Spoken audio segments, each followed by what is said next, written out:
योद्धा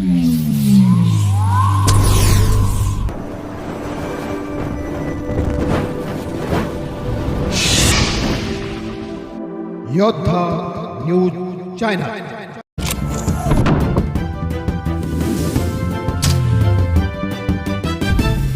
क्रांतीवीर राजगुरूंच्या जन्मभूमीत धारातीर्थ यात्रा मोहिमेचे जल्लोषात स्वागत। राजगुरुनगर हिंदुस्थानातील तरुण पिढीमध्ये ध्येयवाद, राष्ट्रप्रेम आणि स्वधर्माभिमान जागृत करण्याच्या उद्देशाने आयोजित करण्यात आलेल्या श्री लोहगड ते श्री भीमगड या धारातीर्थ यात्रा मोहिमेचे आगमन क्रांतीवीर राजगुरूंच्या पावन जन्मभूमीत झाले। शुक्रवार दिनांक 23 जानेवारी 2026 रोजी अहिल्यानगर विभागातील या मोहिमेचे राजगुरुनगरमध्ये अत्यंत उत्साहात आणि जल्लोषात स्वागत करण्यात आले।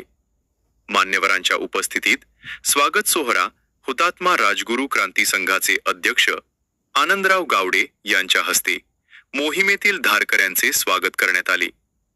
यावेळी प्रमुख पाहुणे म्हणून राजू लोणारी, अध्यक्ष भाजपा किसान मोर्चा पिंपरी चिंचवड शहर व ज्येष्ठ बजरंग दल कार्यकर्ते अतुल दांडेकर, मालक चैतन्य एंटरप्राइजेस, भोसे शिंदे बाळा, मालक माऊली हॉटेल या मान्यवरांच्या उपस्थितीत हा सोहळा पार पडला।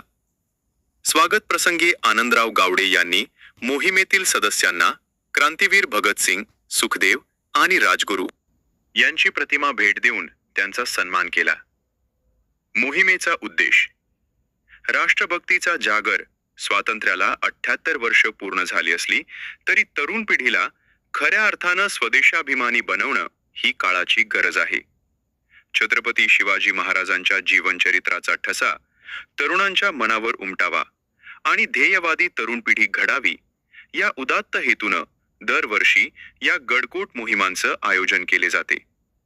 मृतवत अंतःकरणाच्या तरुण पिढीला ध्येयवादी बनवण्यासाठी आणि शिवरायांच्या पदस्पर्शानं पुनीत झालेल्या या धारातीर्थांची ऊर्जा मिळवण्यासाठी ही मोहीम एक प्रभावी मार्ग आहे, अशा भावना यावेळी व्यक्त करण्यात आल्या। ही मोहीम 23 जानेवारी ते 26 जानेवारी 2026 या कालावधीत पार पडणार असून यामध्ये तरुणांचा मोठा सहभाग दिसून येत आहे।